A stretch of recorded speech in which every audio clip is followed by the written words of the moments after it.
Hello and welcome back to another episode of Star Wars Alliance. Of course, I'm your host, Clay, and with me, of course, like always, is Katie. Katie, how are you doing? We're doing great. I have accomplished so much at work this week, and I just found out we got into a daycare. Like, That is OMG. such an awesome feeling. I remember when we finally got approved for our daycare that we went to for a short time, because there's so many different lists and so Mm-hmm. many different daycares, and the lists are always like a year out, and it's just like, oh Yes. my god. So yeah, I think that is amazing. I have also had a ton to do at work. Of course, I work for a comic book distributor, and right now it is New York Comic Con, one of the biggest cons for comics in general, and it's been a little hectic. I've unfortunately had to, and I can't say much due to the secrecy of the job and all of that, and NDAs and whatnot. But I will say this, guys, if you are looking to get into the comic industry, make sure that you use a printer that is not going to be in the way of any hurricane during hurricane season. Because, my God, that has wrecked so many books and schedulings for so many publishers in the past month. So, and it'll have the effect of like The strike on probably, the movie industry, where like everything gets delayed. It's a domino effect. yeah, it's a huge domino effect. It gets books delayed for months and months and months, and then that gets like delays for publishers and plans for like initiatives that they're doing with books and Mm-hmm. stuff like that. So yeah, I'm learning a lot about this industry, and I almost got our job was almost affected by the dock strike that was happening down south. With Which has been delayed. It's been delayed, so it's still going to happen. I From what I heard, they got somewhat of what they wanted, but not everything. So they're like, okay, yeah, whatever. We will not do it now, but expect for us to do it because we haven't had our needs met. So it could still affect my work a little bit, but we shall see. And I would just say, hey, billion-dollar companies out there, pay your freaking workers. Easy enough. Simple as that. Yeah. Oh, the other thing was my birthday was Sunday, so we got to go to my favorite restaurant, Yes, it and was. this is literally, I had the best dessert ever. It was a cinnamon torta with roasted apples and toasted marshmallow ice cream. Oh my god, that sounds amazing. It Matt and I were sad we didn't get two. Cuz like typically what happens is we go and we get two different desserts, and then we each get a bite, and then if we like the other ones better then we switch, but like, or we split, but like 9 times out of 10 we keep our own. We were very sad we both didn't get one. um, but yeah, so the daycare was a great birthday present to myself. I guess not technically to myself because like another list opened, but yeah, I had a great birthday. So Awesome, awesome, awesome. So I will say this, we do not have a lot of news that has come out. I think more stuff will come out over the next few days due to yes, the Star Wars publishing over at New York Comic Con. So expect us to have a little bit more news next week. But the stuff that we can say is I want to go ahead and give a shout out to, I still need to listen to it. It is on my playlist for work. Uh Tarkin's Top Shelf has yes. a interview with George Mann in regards to, of course, Tears of the Nameless. So I didn't get the chance to listen to it yet. It is on the playlist. It is ready Yes, to be same. listened to soon, but I'm excited to listen to that. We had a great review of that also, by the way, guys. Go Yes. listen to that review. I feel like we did a pretty good job, but I am more interested in learning about this interview more so because of what we learned at the end of Tears of the Yeah. Nameless and the journey that George Mann himself was going on while writing the book. So I think that'll be a very interesting interview to listen to. So I will recommend everybody go do that. Um, Yes. But speaking of New York Comic Con, y'all, we are very sad that we're going to miss this. But if you stop by the Penguin Random House Book World at booth 3021 this weekend at New York Comic Con, and tell a staff member the secret message, Mon Mothma requests your aid, you could potentially get a copy of Reign of the Empire, The Mask of Fear by Alexander Freed. This book is coming out in February, so this is a good 4 months early. Now, I have to say could, because they don't have a ton of copies. Copies are limited. yes, That's the disclaimer they on do there. have a limited amount of copies. I was planning on the initial plan was to get both of us copies of the Mace Windu Glass Abyss uh special cover that was Edition. released, a special edition with the New York Comic Con exclusive pin and all of that. And I was like, yeah, I'm, people from my work are going to be there. It should be easy enough. And then Katie was like, new priority, forget the book that we already have. Let's get this book that we haven't even gotten yet. And I was like, oh, that's so good. Yes, we should do it. And then literally the day they were leaving, my work told me that their trip got uh uh pushed to not the whole weekend because they just got there yesterday.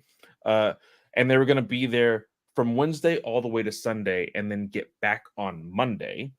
Instead, they got there yesterday and they're only staying until like Friday night and leaving first thing Saturday morning, I think.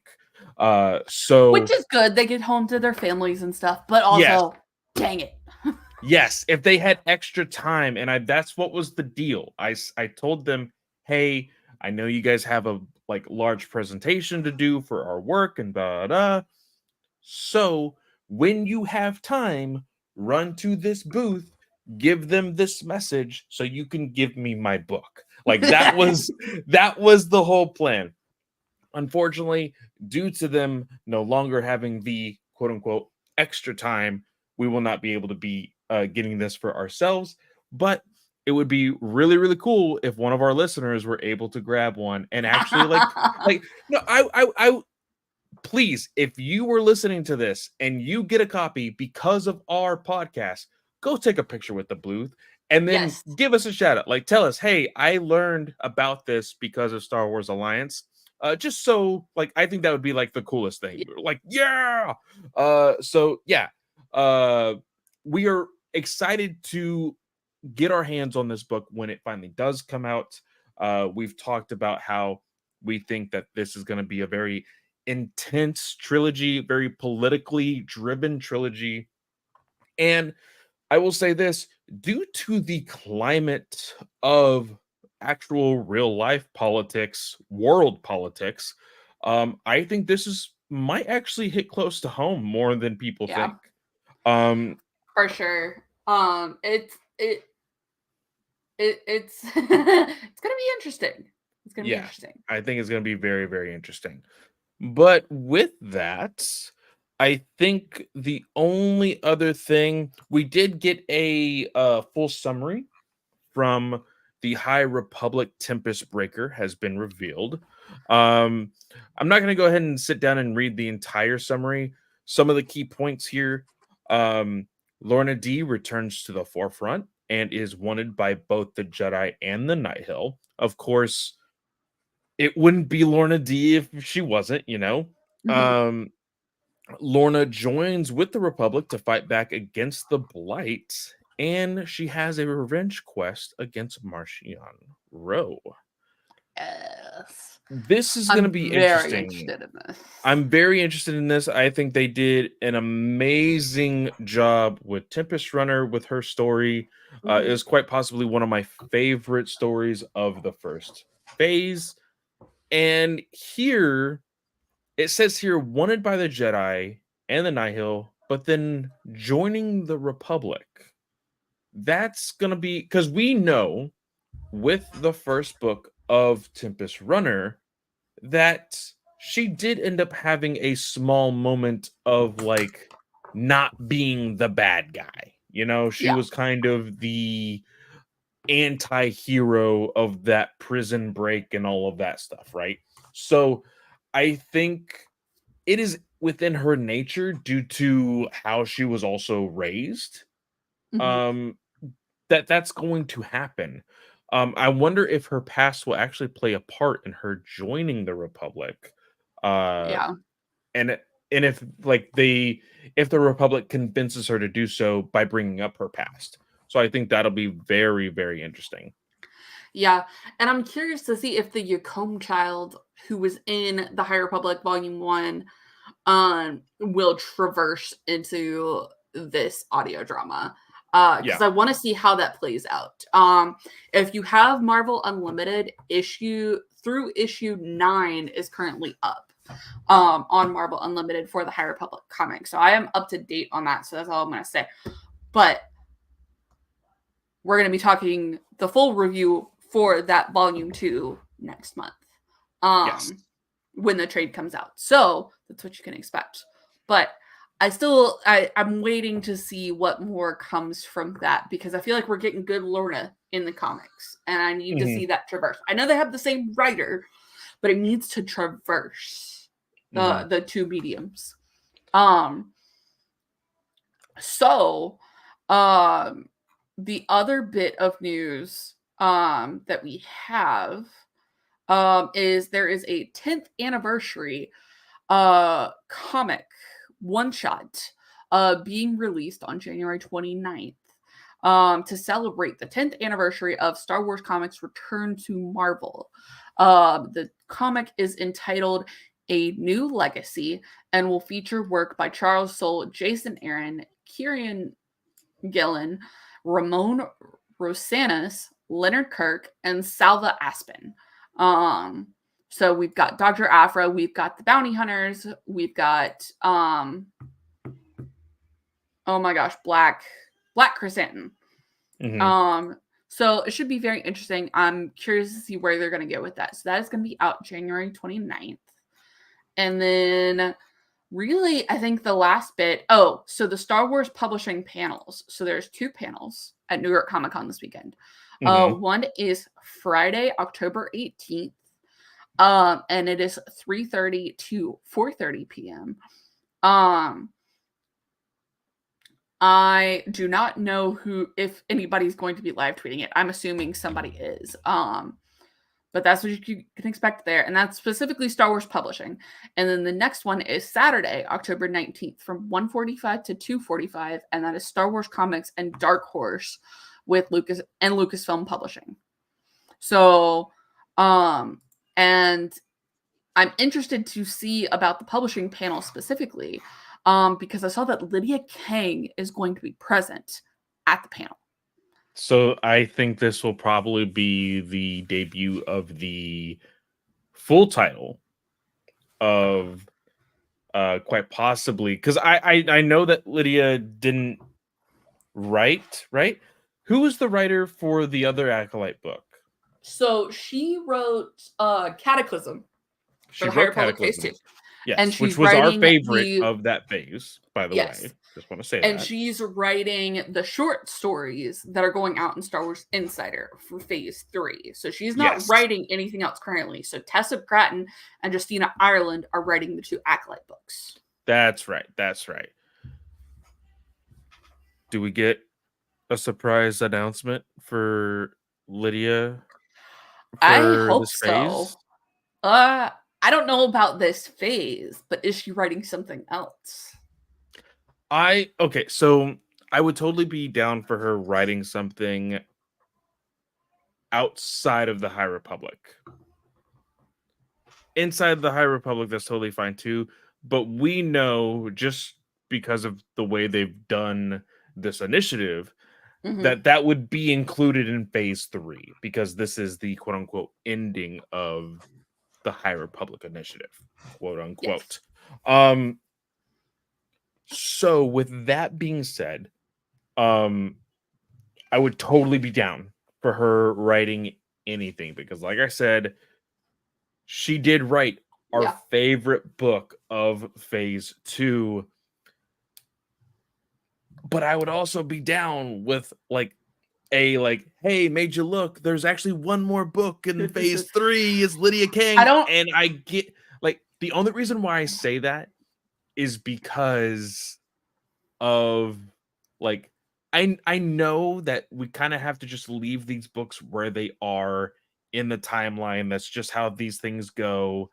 But like, knowing that Axel was left where he was, and his great great granddaughter was just featured in a book, and we're just gonna sidestep it like, oh yeah, okay, whatever. Like, that irks me a little bit. That it's just like, Okay. why tease us? Why do it? Well, You because know? it's the reason they had phase 2, so you could catch these Yeah. connections in phase 3. But what if it's not a book? What if it's another audio drama? I would be down for an audio drama. Which also, by the way, guys, uh, due to our scheduling and the accidental lack thereof, um, we are reviewing a comic that we weren't initially planning to review this soon. But Katie and I want to acknowledge the elephant in the room. We do know, in fact, about the audio drama that just dropped on Audible like 2 weeks ago. We will be getting to that. So I just wanted to mention that, since you just now mentioned audiobook. Yes. Um, I would be okay with Kang writing an audiobook. I think that it would be very, very fun. And I think it's very easily accessible for those who do have Audible. I'm not usually one to pimp out subscription services, but for us and the amount of books that we read every single year, like, it's saved me so much money, guys. Oh my god. Yeah. And yes, I have made the dummy mistakes sometimes of being like, do I need to wait for 1 credit, or I could just buy 3 on this special right now? Boom, $20 spent, and then have 3 credits. Yeah, I'm bad with money, guys. Don't listen to me. You can also use your local library. You can also use your local library, but guess what? This new one is not on. My local library doesn't have the Rise and Fall to the Galactic Empire, and I am so mad. I think I have to technically request it, and then they go through. I guess it would be Penguin Random House, or who's the publisher on that? Or the distributor on that. I think it's a DK. Is it DK? Yeah, it's DK. Wait, DK, like Drawn and Quarterly? DK? Let me scroll back to my bookshelf over here that has it on there. Because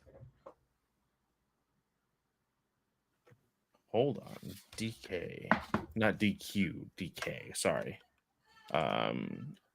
DK is DK Media. While you look at that, British I'm going to talk. Okay, so it is a part of Penguin Random House. They work conjunctionally with Penguin Random House. Okay, I was like, I knew that somehow. I knew that. See what you learn working through a publisher. But yeah, it's such a good idea to be able to have access to something like an Audible or like we said, library cards and what are the two apps? It is Hoopla and Libby. Hoop yeah, Hoopla and Libby. Because I know a lot of us have jobs and it's super busy and it's hard to just wander into a library nowadays. So it's very convenient just to be able to request books on your app, get them sent to you. And the same thing for audiobooks. Some audiobooks go through the library app as well. Yep. So guys, look into it. It'll save you a lot of money, and of course, uh, give you a lot of fun doing it. Um, but yeah, I think it's very fun that we are going to get a huge announcement here.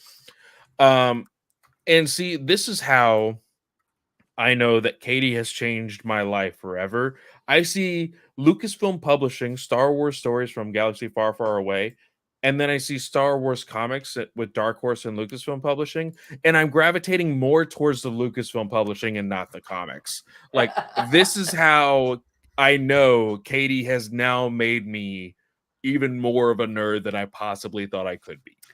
You're welcome.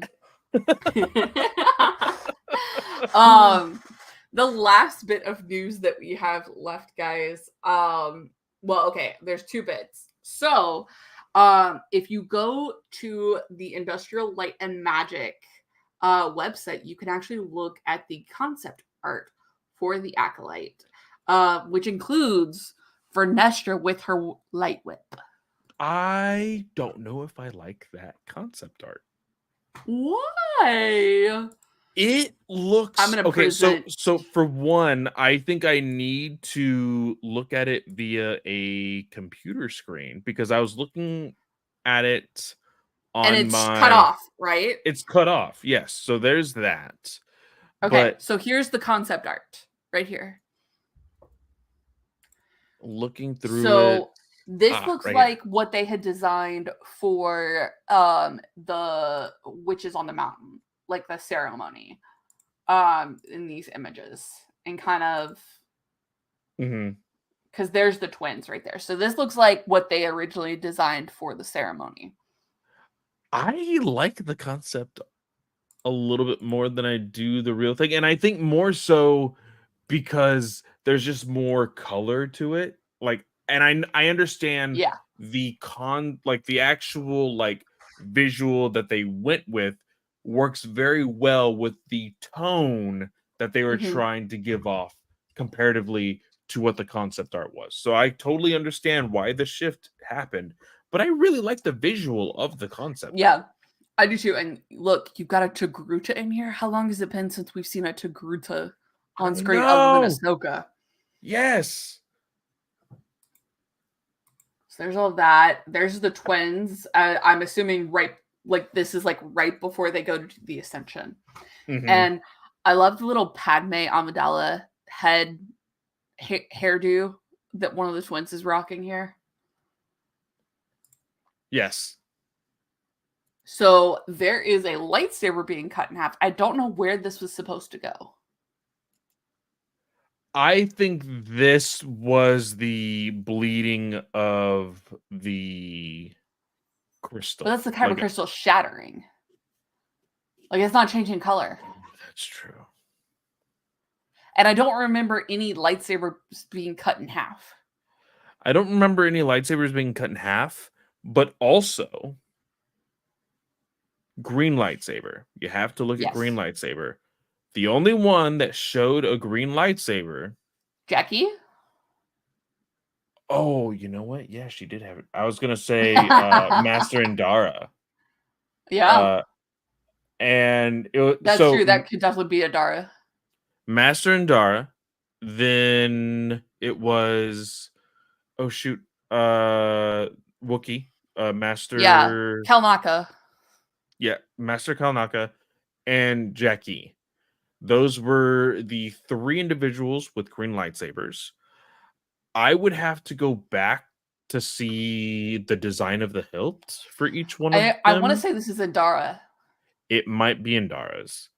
And if that's the case, I could very much see it as, okay, what is this? Because this, I think this is supposed to be Mandalorian, I not okay, Acolyte. and that's why I was like, why is this in here?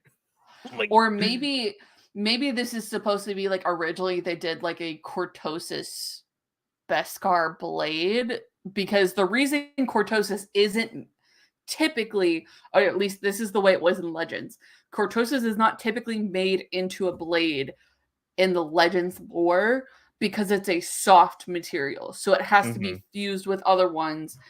And so that's why a helmet becomes more likely, because a helmet you don't need as much of a crisp structure to it. So okay, this is still cut off and I can't zoom yes, in on this. I'm looking at it now with my computer, and it is still cut off also. So I don't know who designed this website and this photo viewer. It's not great. But No. Hey, I don't ILM, like call me. I can help. I do not like the like Tendrils. tendrils, electricity. I think just the way that it has been in concept on all the covers that show Yeah. it on the High Republic It's very books. stationary. It doesn't have any extra pieces going off of it Yeah, like a whip and I would. think that this is more so for the wow and the pizzazz of it being a live action, right? Mhm. But also look at Vernestra's actual lightsaber hilt. It looks massive. Like, I don't think so, because I mean she's holding the very bottom of it so she gets more motion with the whip. yeah, more so with the whip, but it just looks fatter. And so I'm like, ah.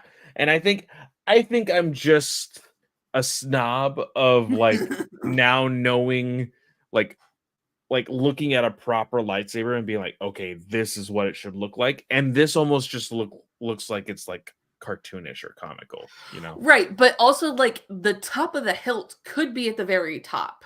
Like it could be just out of view. So it may not be super Yeah. long.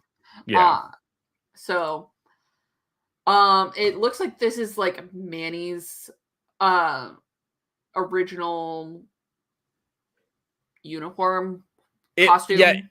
it does look like this is like the battle damaged Yeah. suit that he had or cloak or whatever robe you want to use as far as the terminology goes when they are fighting uh Yeah. on in that episode 5 and 6. Yeah. We've got the Jedi Temple spires, the Jedi Temple itself, where we've got some Jedi kind of walking through, having conversations.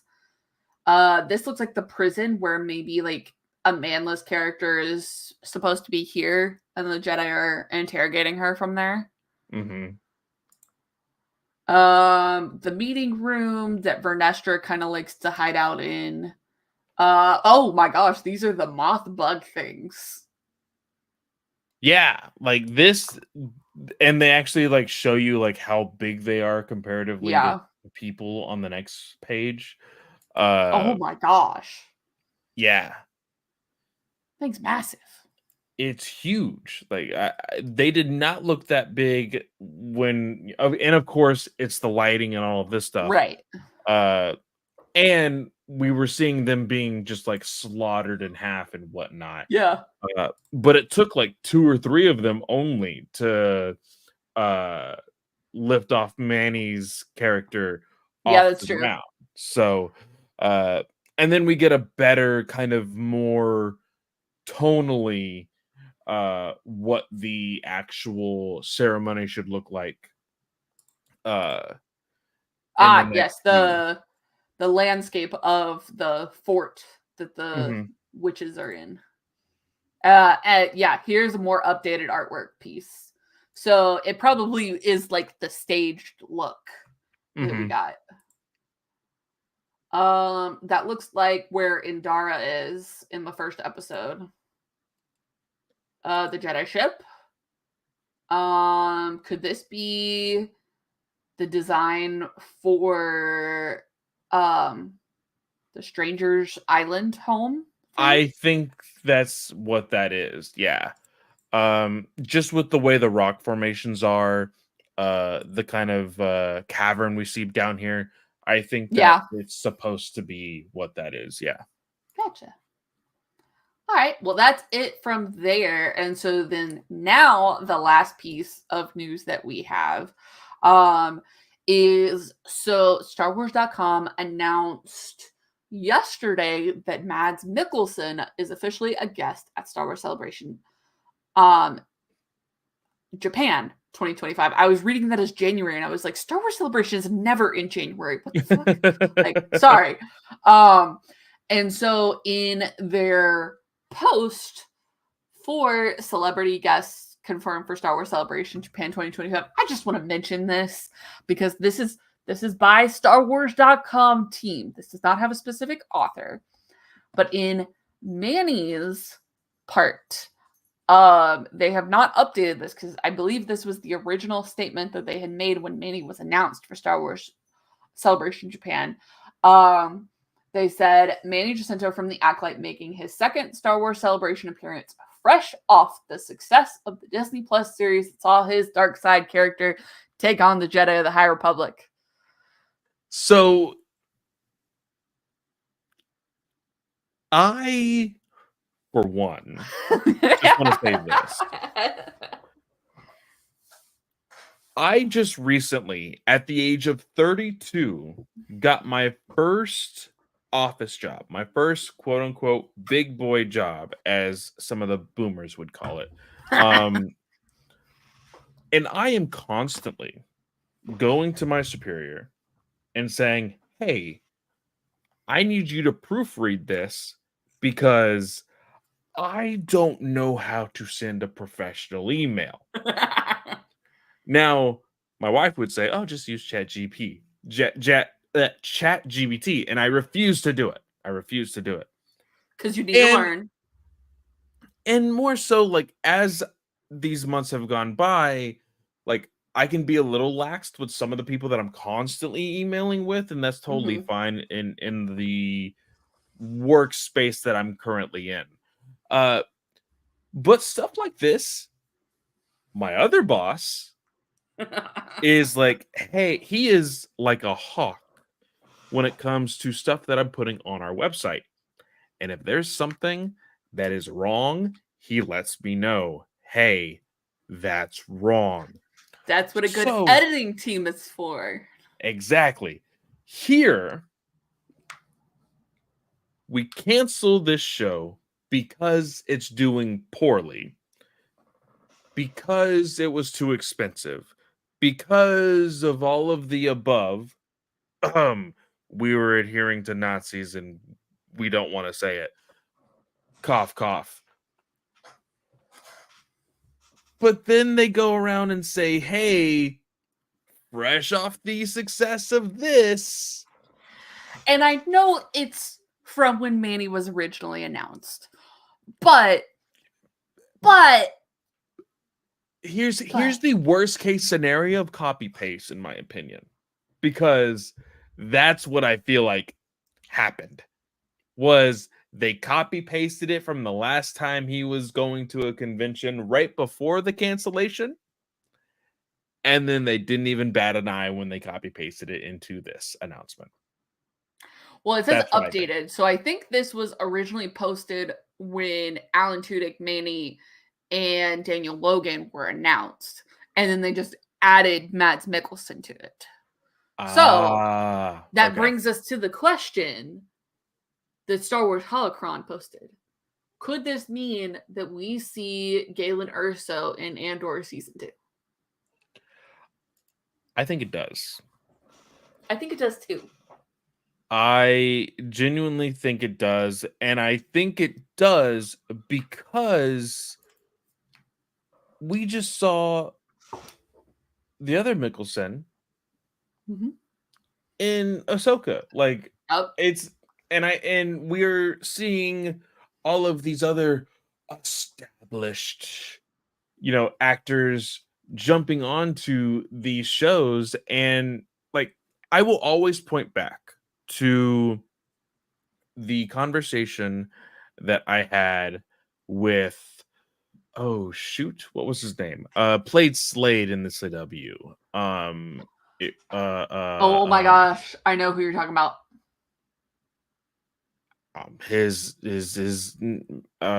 hold on. He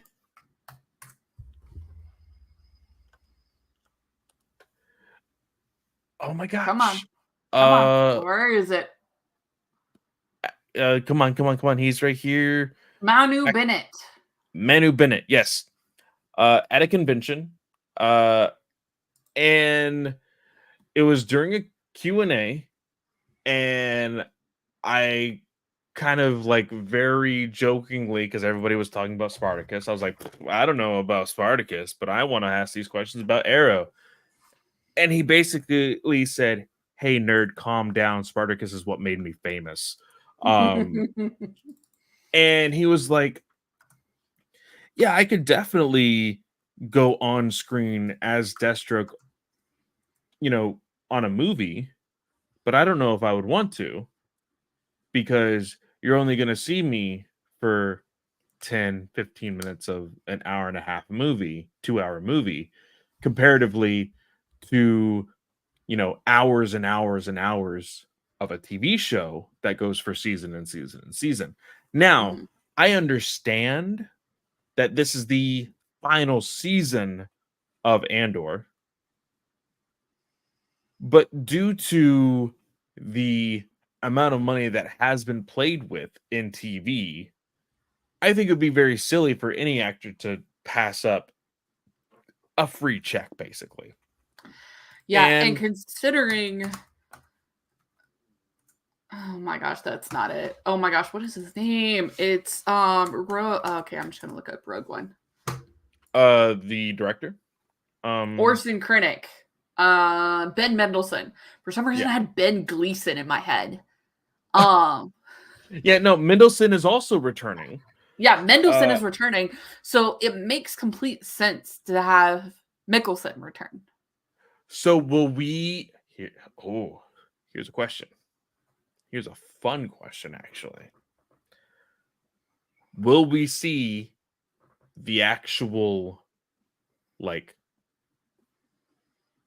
plan that Mickelson's character Urso created for the Death Star?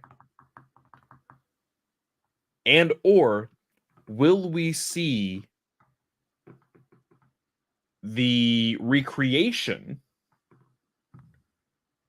of the scene in Rogue One where he is basically kidnapped or taken by the Empire? So it's too late in the process for that to happen, in my opinion. You think so? Because this is zero. No, yes, it is. Because they said the last episode we're going to see Cassian get on the ship to go to the planet to meet the informant who's going to tell them about Galen Erso. Ah, okay. Yeah. You're So right. You're that's right. zero So ABY is 3 episodes, 1 ABY is 3 episodes, 2 ABY, 3 ABY. yeah, you're right. You're right. The timeline of this next season is going to be a little too wonky to make that. Now you could potentially see Saw, because Saw dumps Jen Urso when she's 15 or 16 and makes her fend for her own because Yeah, she's drawing too much we attention. reviewed that book, Rebel Rising. Rebel Rising. That'll be interesting, actually, if we get a younger Jen Urso Yeah. in. Now, from correct me if I'm wrong, but Cassian never worked with. Did Cassian work with saw at all previously? No, right? No, but From Saul makes an appearance in Andor season 1. Oh, that's true. Yeah, he does. Yeah, that's right. So, God, I need to watch that season again. Jesus. we will do a retro before season 2 comes out, don't worry. Yeah. We need to watch that again. Especially because you didn't get to review the first couple episodes. So, Yeah, that's right. That's right. I didn't. So I think that it'll be a lot of fun to see that happen.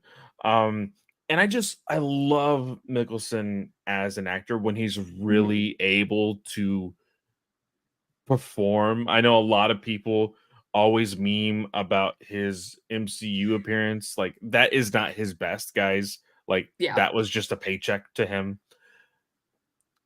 Like with Mads and Ben on screen again, oh, it's gonna be so good. Every single scene, they're gonna just chew up, and it's gonna be so good. yeah, Yeah, I'm really excited about this season too. for sure. All right, so shall we dive into the topic that was decided last night?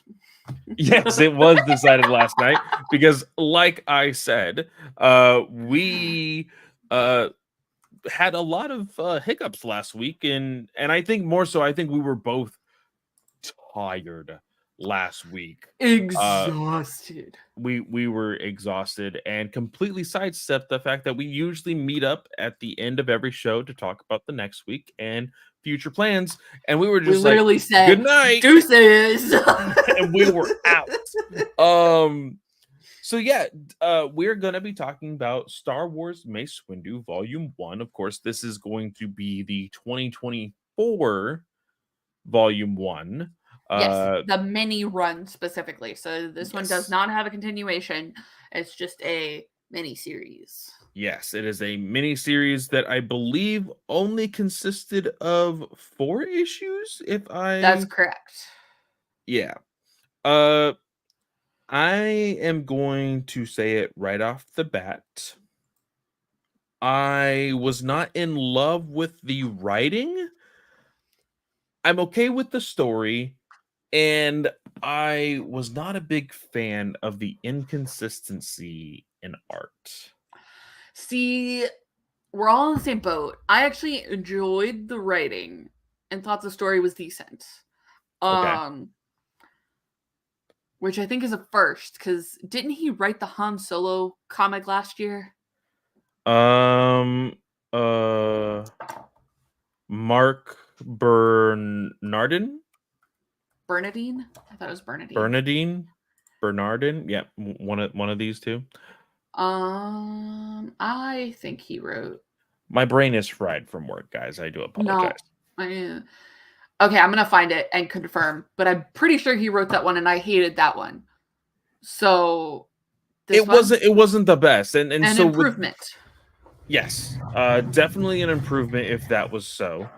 Um but just to give a gist of what this overall story is about, Mace I'm sorry, Windu. he did not write it. It's Han Solo and the Crystal Run. Um, and Ah. Guggenheim wrote that one. Oh, that's right. Yes. Yes. So this is not a change from the last one he wrote because he didn't write that one I was thinking about. Uh, so I really enjoyed the story overall. Um, but the artwork was super weird. I did not I enjoy the artwork. I did not enjoy the artwork, and I'm gonna say this, and I might get some backlash from it, but I think that with the ability that Marvel has been able to get artists to mimic actors' actual faces, Yeah. why is it that when Mace Windu is the main character, we cannot get proper art that mimics the face of Samuel L. Jackson? And there's plenty of art out there for it. Like Yes, it I genuinely believe that this could have been a home run hit in the park with art, because you look at something like their cover artist for this the run. cover art is incredible. I love the cover art. But when it comes to the action sequences and stuff like that, I understand that art is hard for those of us who are not artistically, uh, words Gifted? escape me. Yeah, gifted, yes.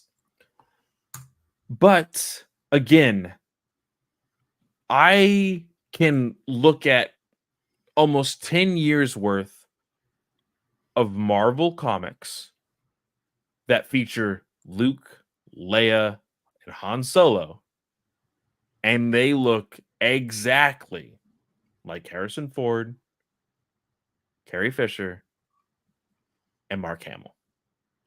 Yeah, and it's really disappointing when you look at it because it's like, and I think it's not even just like the whole entire face. I think it's mainly the eyes. So it may be like artistic integrity that's happening where they do eyes a very specific way and stuff, but it just doesn't read Samuel L. Jackson. But even like the additional characters where they have no background for what this character should look like, the eyes look mega janky. It looks off. And there's even a, I think it might be in the last issue. Um you see Mace is in front of this ship that is the same model of the Millennium Falcon. I just Mhm. realized. Is Um, it? yeah, it looks like the exact same model from there's a point when you see it from like a bird's eye view, and it's only like a third of the ship, but you're like, oh yeah, that's the same model ship. But when you turn the page, it's literally the first page of issue 4. His like scowling look with his mouth partly open, he has a gap in his teeth. Yes, that right there. I saw this image and I'm like, who the hell is that? It's Like, like Bucktooth Mace Windu. it's so weird. It is like there's so many different faces that you could have had him make in this. And again, Mhm. if you're reading this digitally, you have that one page that I'm like, what the hell? But you look at the page previously and you're like, God damn, that is such a awesome freaking cover Yeah. art. So this one in particular, Yes, like that's this at is the where I'm talking end. about the Yes, eyes are screwing it up. that's near the end of issue 3. It's a spread page, Yeah. and I think it would have looked very very nice, but like the portion, the like the proportions to the head to the body and the eyes, like it's all off to me and it just looks Mhm. very very awkward. um So it is not the same model from the sky view. It's got a different couple things, but it's probably a YT model. It's just mhm. not a YT 1300. Okay. So yes, a YT model but not a 1300. um but we, in this story, Mace is basically uh going out to find this individual that has the formula and samples of A what it, new fuel. yes, So it's called Coaxium Ultra. So Coaxium, ultra, if you've yes. seen Solo, is the fuel that runs, I think it's the hyperdrives Hmm. specifically. Yes. Um, so you need that in order to go to light speed and everything. So this formula is supposed to be able to increase your capabilities to 120% without burning the engine up. And this is a hot commodity because everybody wants to get everywhere first. Yep. So Mace is sent to retrieve hopefully the spy that found it, or I'm calling her a spy, she's a smuggler. And if not, then retrieve the formula at all costs. Yeah. And I like how it opened because we just got done reviewing Glass Abyss, where I'm like, he went undercover and like all this stuff, and it's fun. And like the very first page that we see him in, I will say the model that they have for, or the reference that they had when drawing him in this page looks really good. Like as soon as he takes off the helmet or the headpiece or whatever it was, like it looks good. And I really dug this. But like everything else after that does not look great at all. Yeah. And it is the same artist team on the issue. You can go find the artist information. I don't want to name drop because I don't like that anybody, that would then so that would you then can go find it if you're interested. One thing that I always say, art is subjective. What you like in art is something that I may find repulsive, and vice versa. Everybody has their own tastes. So, you know, somebody could look at this book and be like, it's the most gorgeous thing I've ever seen. Yeah. I'm like, cool. That is for you. You get to enjoy it a lot more than me. And that is awesome.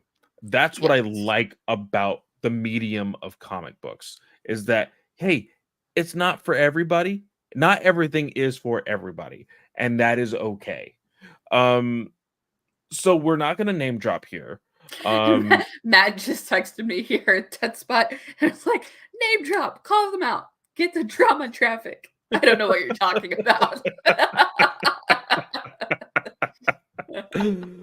By the way, if anyone was interested in where this takes place in the timeline, it's really uncertain where this takes place. I was gonna ask because I don't really, I couldn't, due to the characters that are at play and everything else, I can't just be like, oh, that makes it sound like it's right between this movie or this movie. Nope. Yeah. There's nothing. Because the only characters you know of are Mace Windu and Yoda. Yep. So Wikipedia has this taking place by 48 BBY. So that is 16 years before the Phantom Menace. I apologize if you can hear Amberlyn screaming bloody murder right now. She doesn't want to go to bed. I can't hear her, but yeah. Okay. So you said 48? Yes. So this takes place 16 years before the Phantom Menace. And they have this, so Padawan takes place in 41 BBY. So this is before Padawan currently in the publishing timeline.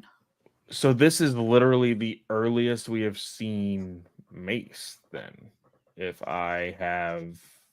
So I'm going to technically you, but yes, technically the earliest was the short comic that we got in Revelations 2023. Introduces the story. It introduces the story of his the prison escape that he does in the beginning.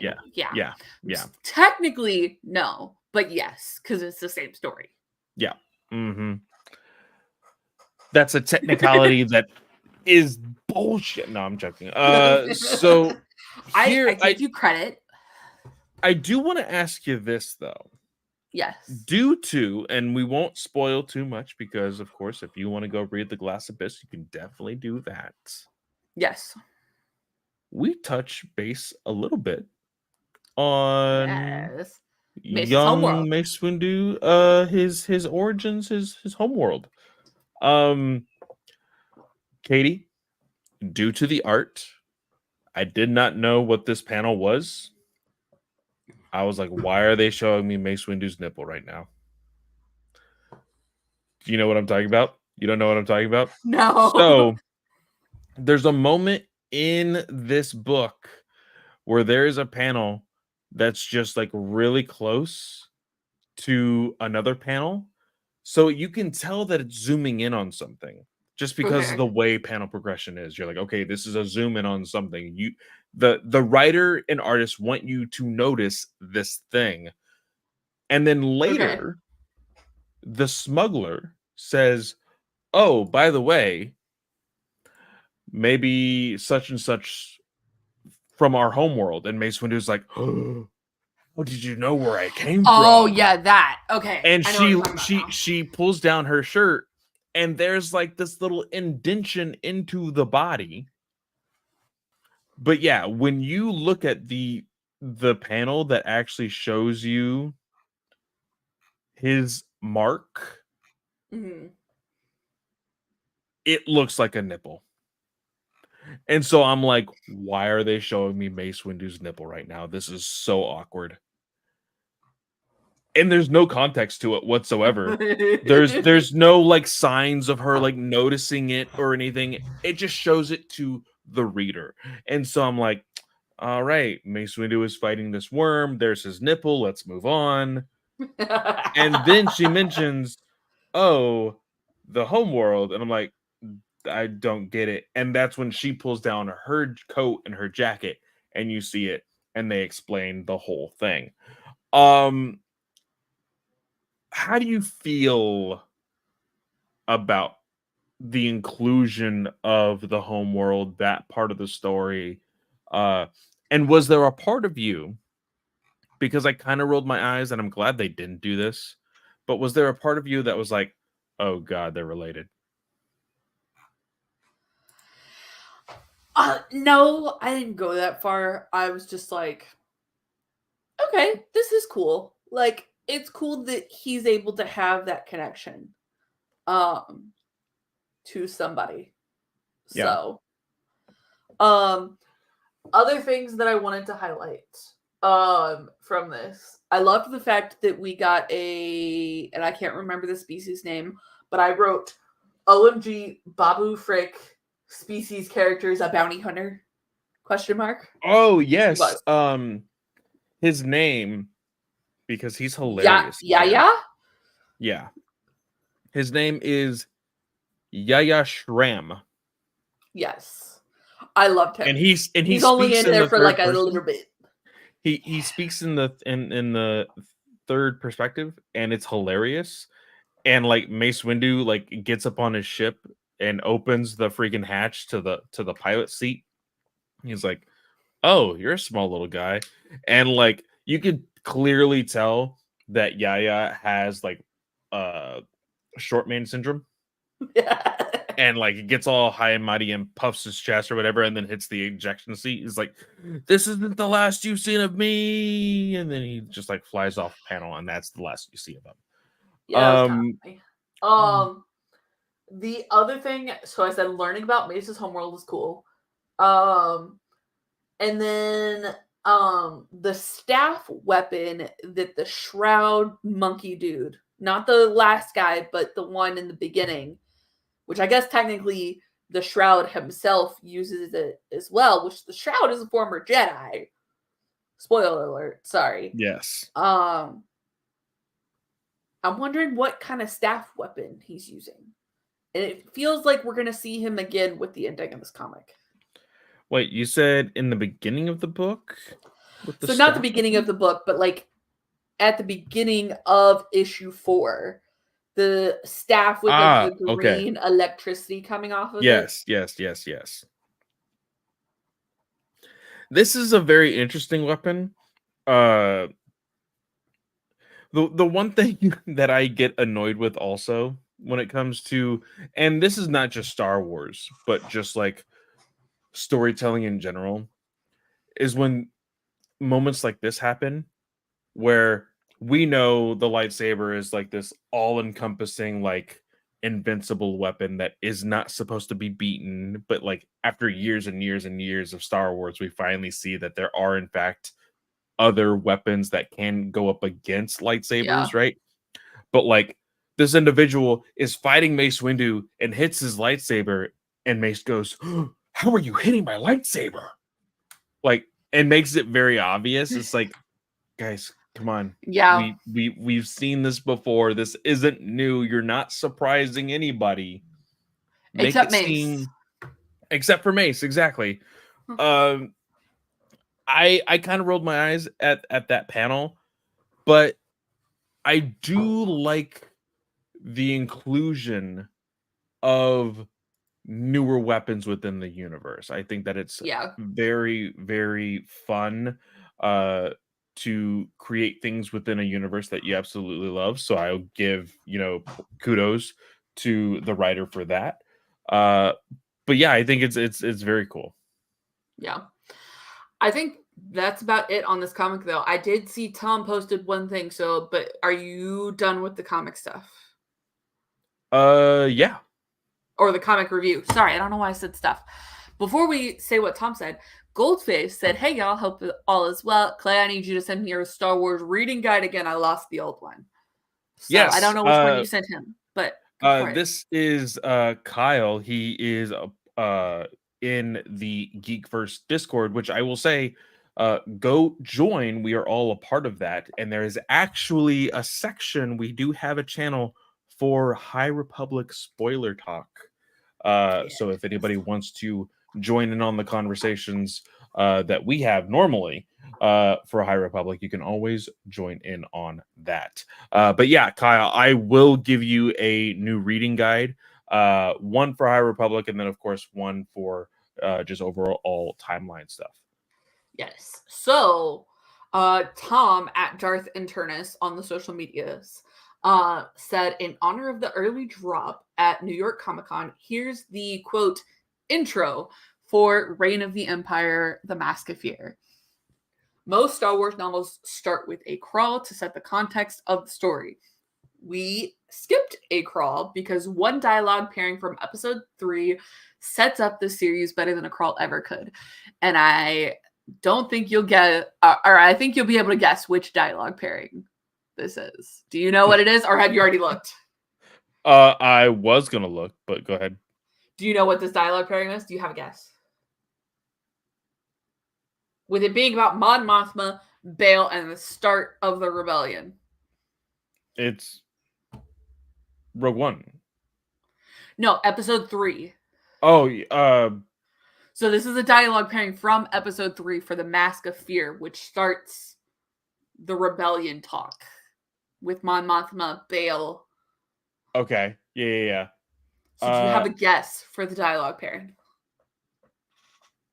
No, brain fart. Keep going.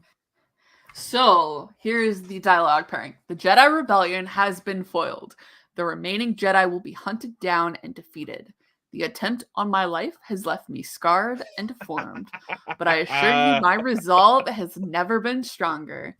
In order to ensure the security and continuing stability, the Republic will be reorganized into the First Galactic Empire for a safe and secure society. ...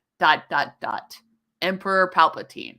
And I don't know how I feel about that. here's the pair. Obviously, everybody knows where we're going, but so this is how Liberty dies with thunderous applause. Padme Amidala. This again, this hits way too close to home right now. I love it and I hate it all at the same time. But that is very clever, and I think that it is smart. Because again, when it comes to moments like this, the idea of jumping into a crawl, you're always going to have the people that are like, oh, the classic, yes, the crawl, I love it, let's read it, blah blah blah. And then you have the people that are like, okay, we want something new. How is this new? Like, this is not new, right? So when you do something like this, I think it sets up the tone very well. I think that it gives that feeling of like, yes, this is in fact new. So like, yeah, because I mean, I am really digging this because I was very, I have been, I'm not gonna say I was, I'm gonna say I have been very nervous about this one because I don't know how I feel about like the depths of political Star Wars. Like it's always been something where I'm like Bloodline. Like Bloodline, everybody loves Bloodline. But like I don't know, I don't like how nitty-gritty we get into the politics. Like Mhm. I crave some action in these books. So I'm like a little nervous. Obviously I'm gonna approach it fresh and everything. But that's something to consider. But this kind of makes me feel like, ooh, yeah. Yeah, Because like Shadow of the Sith did this with yeah. the Revenge of the Sith quote at the beginning Mhm. from the novelization specifically. So I'm all for this. With with your comment about the politics and how like kind of grimy and uncomfortable and stuff that it can make you, uh but also like you said, there's a lot of people that are, it's almost like its own lightsaber problem within a book, right? It's like, okay, Yeah. I'm craving this action, I want something that's going to get my adrenaline pumping with all of this. I will recommend that if people want a sense of like what are they talking about, go look up some political drama TV shows. Mm-hmm. And like there is some action in the sense of like debate back and forth, and like it can get intense, and that's what I expect this to be. I think it's Yeah. going to be a lot of back and forth yelling, tension is high, like, and with this, they are at the brink and or the start of war, right? Mm-hmm. So, like, it is gonna be a very intense time. So I'm gonna love this. I think this is gonna be I think it'll be a slow burn for sure for people who are anticipating this to be like a quick read. I do not think that this is gonna be a quick read. I think that you are gonna have to sit down with it for a little bit and be like, okay, let's Yeah. get through this and see how it Yeah. goes. Like I've been really struggling to get through books twice, like I typically do when we get the books early before a review. But this one, I'm gonna really have to make sure, like, hey, I need to read through to like understand the overall plot, and then I need to read through again to get the nitty gritty. So Mhm. that's gonna be probably my plan with this one. Um. So yeah, Clay, where can they find you? Yes, of course. You can always find me at Fanboy Clay on Twitter and on any other social media that you may be following. I've taken a little bit of a break from the Marvel Snap content making. I am constantly playing the game, and I actually might be streaming the game this weekend with the new game mode that just came out this today, actually. But I will say this: I have been itching to make content for comic books and TikToks again. So be on the lookout for that. And you may or may not see uh, some Star Wars content in there as well. So be on the lookout for that. Currently, I'm still trying to get a hold of Joe for recording on Ranger Alliance. We uh, things are so busy right now for all three of us at Ranger Alliance. So it might just be taking a small hiatus until next year. We still have to make that decision. But be on the lookout for Ranger Alliance stuff. There has been a lot of Power Rangers drama recently with the auction going on with all of the Power Ranger memorabilia, actors fighting over whether they should have their suits or not, their helmets, their props, and all of that stuff. It's very silly and high schoolish, but also very funny at times. So we will be getting down to the nitty gritty of that over at Ranger Alliance. But yeah, just be on the lookout for any and all of that. Katie, what about you? Yes, y'all can find me on most social media platforms at Place of Katie. I have turned my Twitter onto private, and I might be in the zone of deleting it very soon because I don't like where it's going, and I've blocked some people on the Twitters that I don't want following me, and I honestly don't trust the private button anymore. So Yeah, I just got the notification when I signed in right before we jumped on here on my actual computer. And a big thing popped up, was like, hey, blocking is changing. And I'm like, crap, that's actually a thing now.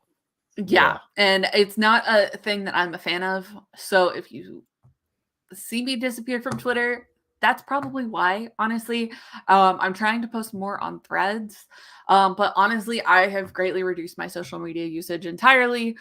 I'm still around, but I don't use it as much. But if you want to talk to us at our Star Wars Alliance accounts, you can follow that on Twitter at Star Wars Alliance with no A and the wars at gmail.com. You can also shoot us a text 830-538-4828, or you can leave us a voicemail.